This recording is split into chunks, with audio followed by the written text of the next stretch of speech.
Assalamu alaikum. Welcome to 168 Hours, your weekly roundup of the top local stories.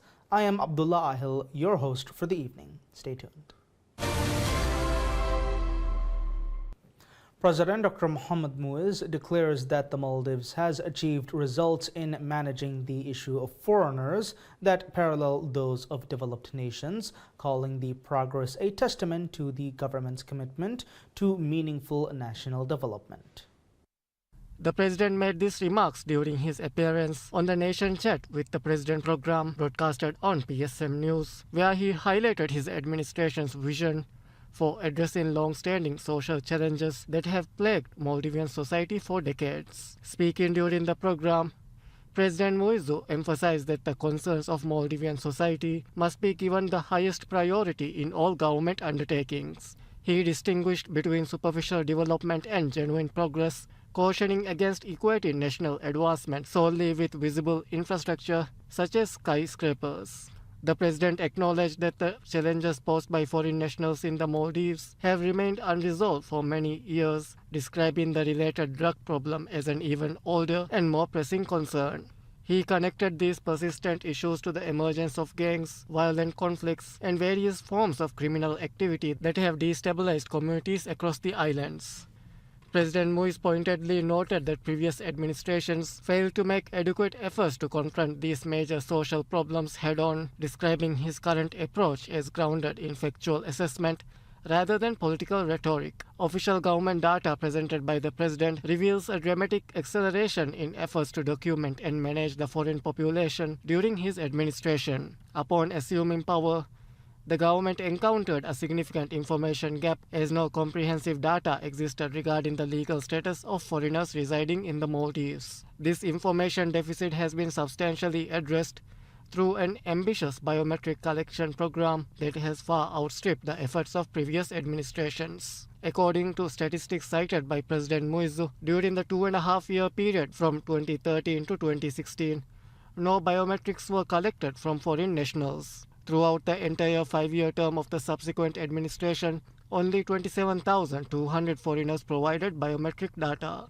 In marked contrast, the current government has collected biometrics from 206,400 individuals in just 2.5 years, representing a more than 7-fold increase over a significantly shorter time frame. The president elaborated on these figures, revealing that an additional 264,000 biometrics have been taken during his tenure, bringing the total to remarkable levels. The achievement, he suggested, places the Maldives among an elite group of countries with comprehensive foreign population databases. Parallel progress has been made in the reporting of illegal immigrants, another critical component of the government's comprehensive approach to border security and social stability. The statistics reveal a dramatic shift in enforcement and community engagement. Between 2013 and 2016, no illegal immigrants were reported to authorities.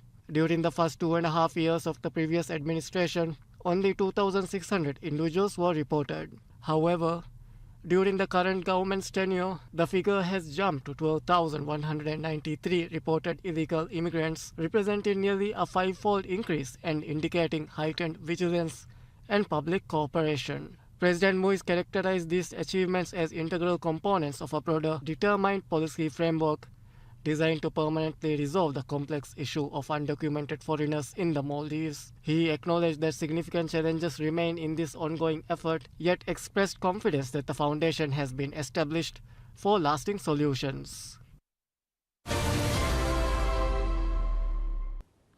President Dr. Mohamed Muiz extends his congratulations to the 63 youths who have successfully completed the National Service Technical Program, the first cohort to graduate from the historic Vocational Training Initiative.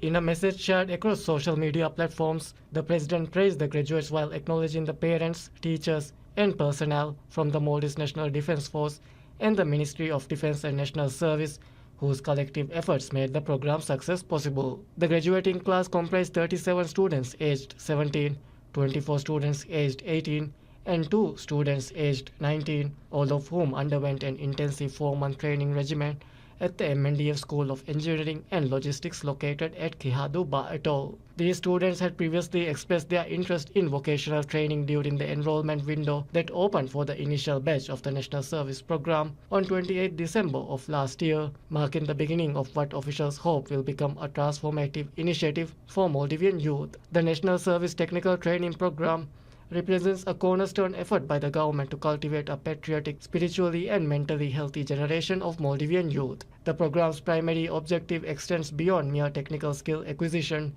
It aims to build a strong, resilient young generation that is well acquainted with professional work environments and equipped with practical competencies that will serve both the individual and the nation throughout their careers. The program is set to expand significantly with the second batch scheduled to commence on the 1st of next month. Officials have confirmed that 75 additional youths have enrolled for the upcoming training cycle, reflecting growing interest and confidence in the initiative among young Maldivians and their families. President Dr. Mohamed Muiz declares that a substantial improvement in the country's medicine availability will become evident within the next 2 months.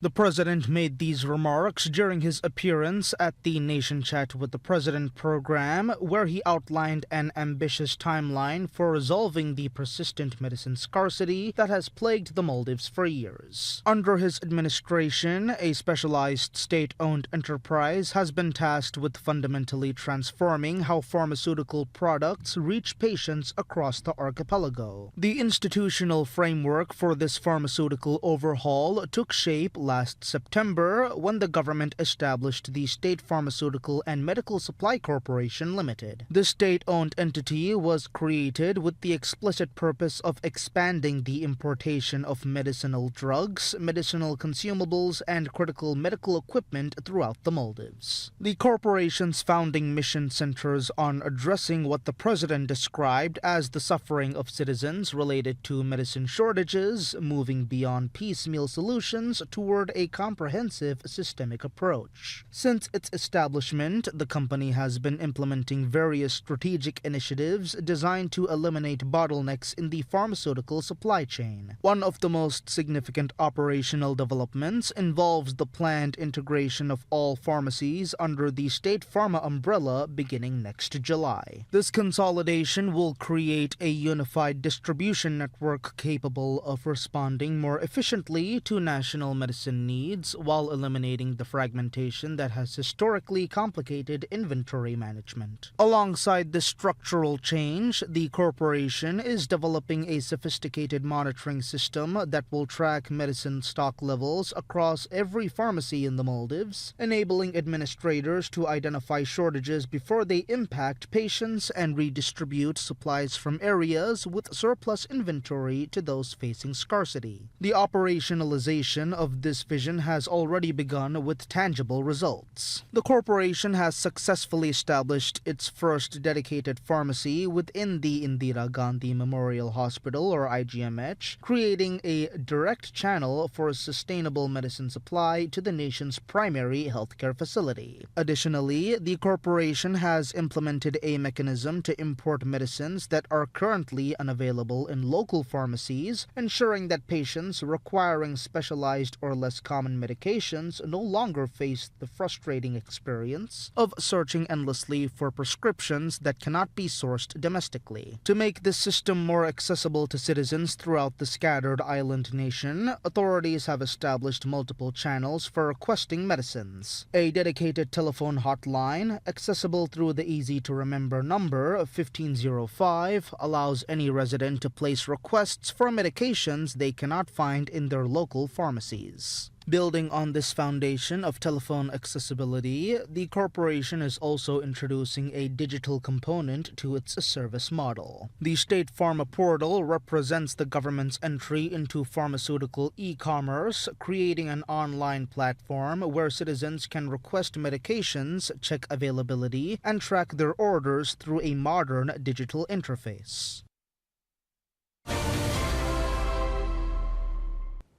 Chief Government Spokesperson Mohammad Hussein Sharif says all right to information or RTI requests submitted to the President's office have been answered except for matters exempt under the RTI Act. He made these remarks during the latest session of the Presser with the Spokes series in response to a journalist's inquiry regarding the constitutional right to information. The spokesperson noted that the government is actively encouraging other ministries and state institutions to adopt a similar approach while providing them with the necessary assistance and resources to expedite responses to information requests. Furthermore, he stated that President Dr. Mohammad Muizz's vision is for the government to achieve 100% compliance under Section 37 of the Right to Information Act, which mandates the proactive disclosure of information by state authorities. During the session, the spokesperson also shared additional details regarding the impacts on the Maldives resulting from the ongoing conflict in the Middle East and the Gulf. In this regard, he highlighted the efforts of the Special Cabinet Committee, which is working to secure alternative cargo routes for the Maldives, as well as the adjustments made to supply chains from the UAE. These measures are part of preparations to mitigate potential commodity shortages resulting from shipping disruptions through the Strait of Hormuz. President Dr. Mohammad Muizz reaffirms the Maldivian government's steadfast commitment to promoting football and sports across the nation, emphasizing the sport's unique power to unite communities and inspire future generations. In a statement issued on World Football Day, celebrated every year on the 25th of May, the president described football as a universal language that bridges divides and brings people together from all corners of the globe. The president, in his message, reaffirmed his administration's commitment to providing a healthy lifestyle to the Maldivian people and promoting sports throughout the Maldives. His remarks were accompanied by warm wishes and congratulations extended to football enthusiasts, players, coaches, and all those involved in the beautiful game in various capacities across the island nation. The president's statement highlighted the government's multifaceted approach to football development, pointing to successful decentralization efforts made possible through the revised Sports Act. This legislative reform has transformed the landscape of Maldivian football by ending the long-standing practice that restricted first division competition solely to clubs from Malé. Under the new framework, the entire country has been divided into 4 distinct zones, with teams representing islands from the atolls now granted the opportunity to compete at the highest domestic level. This structural change has opened pathways for talent discovery and development beyond the capital, democratizing access to professional football opportunities. Infrastructure development has occupied a central position in the government's football strategy. The president noted that the construction of FIFA-recognized football stadiums represent tangible proof of the administration's dedication to the sport's growth.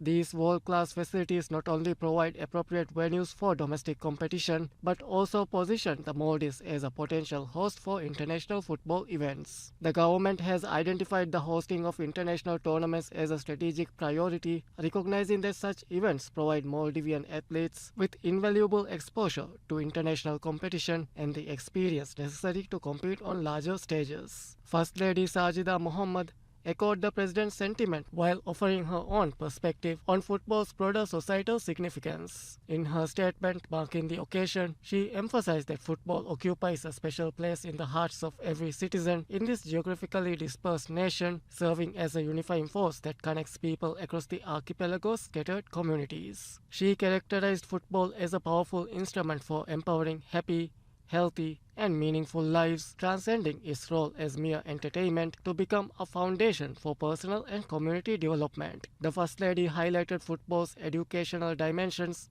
noting that the sport inherently teaches essential life lessons about good manners, teamwork, discipline, and respect for rules and regulation. She highlighted a vision of World Football Day as an opportunity to cultivate safer and stronger societies through sports, particularly football, thereby encouraging young people to pursue brighter futures anchored in athletic endeavor and community engagement. World Football Day carries particular significance as it marks its second annual celebration, having been inaugurated in 2024. The designation of 25th May as World Football Day commemorates the 100th anniversary of the world's first major international tournament, which took place during the 1924 Paris Olympics.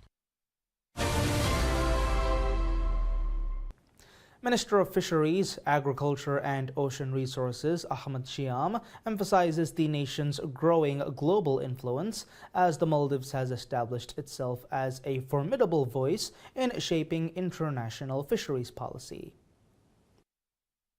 During a recent appearance on PSM's Rajya Miyadu program, the minister underscored that Maldives plays a significant role in determining world fisheries policy and actively participates in key international forums that directly impact the nation's economic interest. The minister explained that the increased activity of these international platforms reflect their critical importance in advancing the economic interest of Maldivian fishers and ensuring sustainable returns from the nation's fisheries sector. The minister's remarks are substantiated by Maldives' successful hosting of the 30th meeting of the Indian Ocean Tuna Commission, which drew around 250 participants from various countries earlier this month. This achievement holds particular significance as Maldives assumed the chairmanship of the meeting, demonstrating the international community's recognition of the nation's commitment to fisheries management. Of the 7 proposals deliberated during the conference, 3 originated from Maldivian initiatives and successfully passed, a testament to the country's diplomatic effectiveness and technical expertise in fisheries governance. Instead,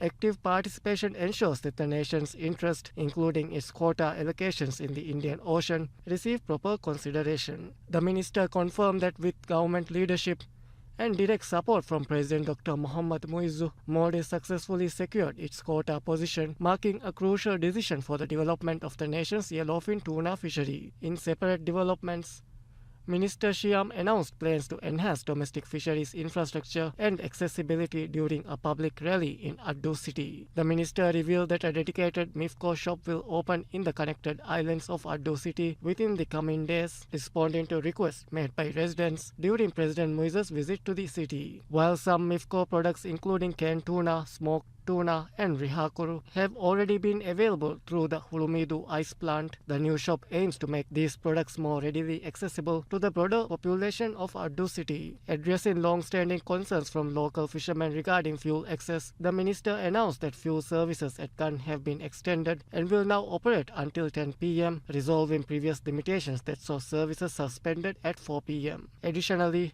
Minister Shiam indicated plans to establish an STO fuel shed near the Hitadu ice plant, pending allocation of appropriate land from the city council. This initiative directly responds to the challenges fishermen face navigating Addu City's expansive geography to reach fuel facilities in Gang, promising meaningful improvement for the city's fishing community.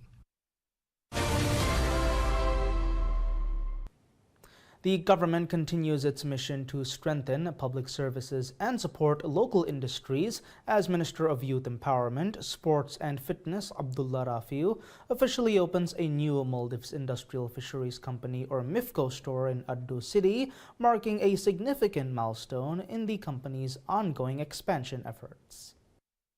During the inauguration ceremony, Minister Rafiu emphasized that this development represents a historic step forward in the government's commitment to making essential products accessible to citizens across all regions of the Maldives at affordable prices. In his address, Minister Rafiu highlighted that the establishment of MIFCO stores beyond the capital region demonstrates the administration's dedication to decentralizing services and ensuring that every citizen can benefit from quality products manufactured by state-owned enterprises. The minister emphasized that MIFCO has long been recognized as a trusted brand among Maldivian households, having served the nation reliably for many years. He assured the public that the company continues to add new and reliable products to the market while maintaining competitive pricing structures that ease the financial burden on families. The minister further explained that the government's fisheries company, funded through the state budget, must operate in a manner that serves the public interest without imposing unnecessary financial burdens on taxpayers. He reflected on the challenging circumstances that existed when the current administration assumed responsibility for MIFCO, describing a situation where the government fisheries company was experiencing significant financial difficulties and had accumulated substantial losses. At that time, the company faced severe operational challenges and was struggling to fulfill its obligations to fishermen and other stakeholders in the fisheries sector. Recognizing the critical importance of the fisheries industry to the national economy and the livelihoods of countless citizens, the government prioritized strengthening MIFCO's management structure and operational efficiency. Chief spokesperson at the President's office, Mohammad Hussein Sharif, says the number of flights operating to the Maldives this summer is expected to increase with efforts to boost tourism and improve air connectivity. The Middle East war has disrupted global air routes, leading to widespread suspension of several flights that operate to the Maldives. However, several of these airlines are gradually resuming and increasing operations. The government's efforts to bring tourists to the Maldives through alternate routes have also contributed to an increased number of tourists visiting the Maldives despite the conflict. According to the spokesperson, the government is working to restore tourism levels to pre-conflict levels. Speaking at the latest session of the Presser with the Spoke series, he said the Maldives tourism sector has performed better than initially expected due to stable visitor arrivals from other markets. He noted that arrivals from India remain strong, while Chinese arrivals have increased significantly in time for summer. Flight disruptions have reduced from about 99% at the start of the conflict to around 70% currently, according to government figures. The government said launching the national airline routes to new destinations will also help support tourism recovery. The Maldives has also been offering jet fuel at reduced prices to airlines to encourage more carriers and increase flight frequency.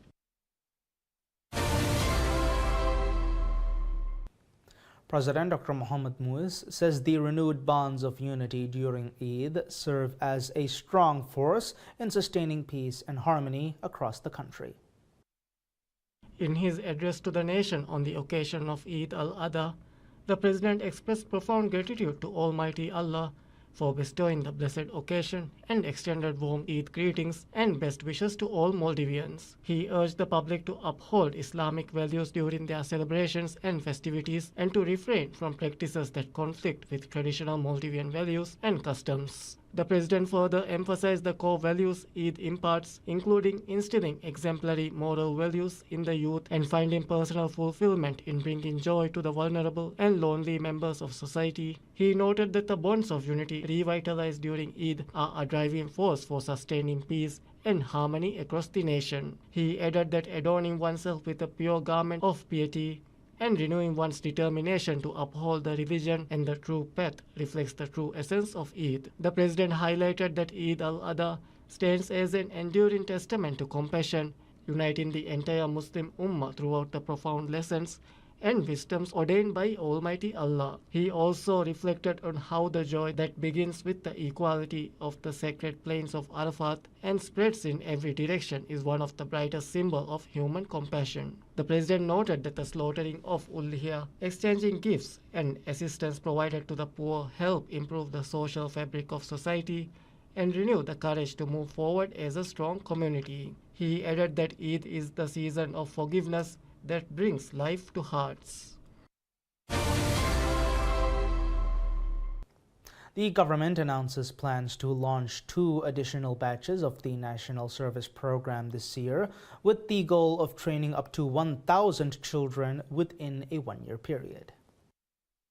President Dr. Mohammad Muiz revealed the expansion details while speaking on the Nation Chat with the President program, emphasizing that the initiative represents a cornerstone of the nation's human resource development strategy. President Muiz stressed that cultivating strong human resources stands among the most critical elements of national progress. He highlighted a clear vision for the program's broader purpose, highlighting the importance of developing Maldivian youth into disciplined individuals who deeply respect Islamic values while maintaining unwavering devotion to their country. According to the President, these young people represent the future stewards of the Maldives, and equipping them with proper values and skills serves the nation's long-term interest. The National Service Program has already demonstrated significant success since its launch in October of last year, More than 600 young people have completed training under the initiative, with over 680 students having participated across 2 batches so far. The president noted that the majority of the 300 children who completed the first batch remained employed, with many graduates choosing to serve in the military and police services. However, he observed that some participants have also pursued opportunities in the private sector, demonstrating the program's versatility in preparing youth for various career paths. The president expressed gratitude to all state institutions collaborating with the Ministry of Defense and National Service for their contribution to the program's successful implementation. He also extended appreciation to the parents and students whose cooperation has enabled the initiative to achieve its current standing. Program participants and their families have testified to the transformative impact of the training. One student described a complete life change, explaining that before enrollment they paid little attention to prayer and showed insufficient respect for others. The training, they said,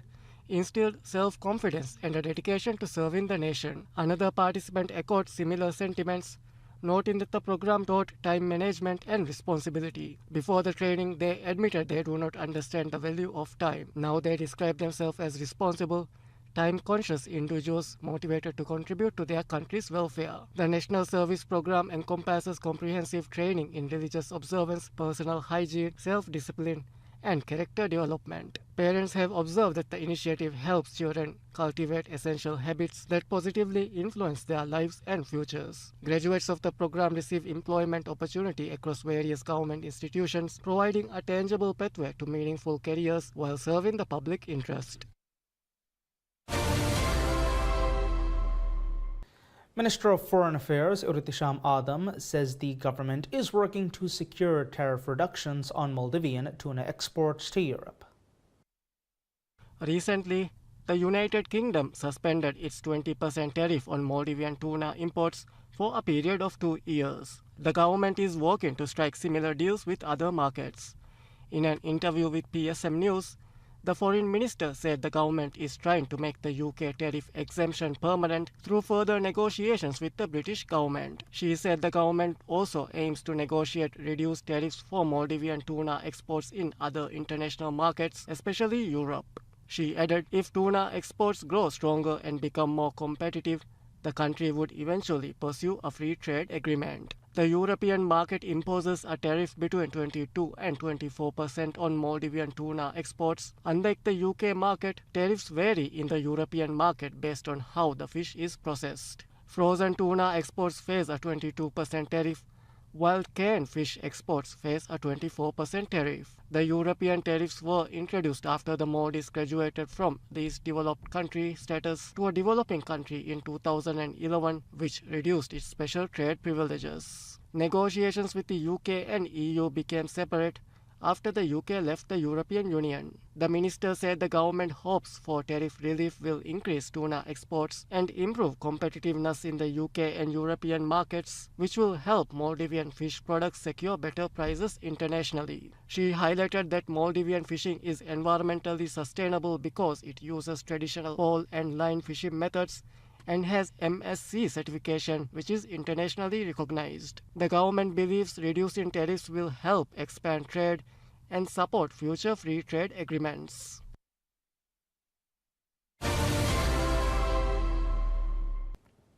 And that's all the news we have for this week's 168 Hours. We will bring you further local updates the next week.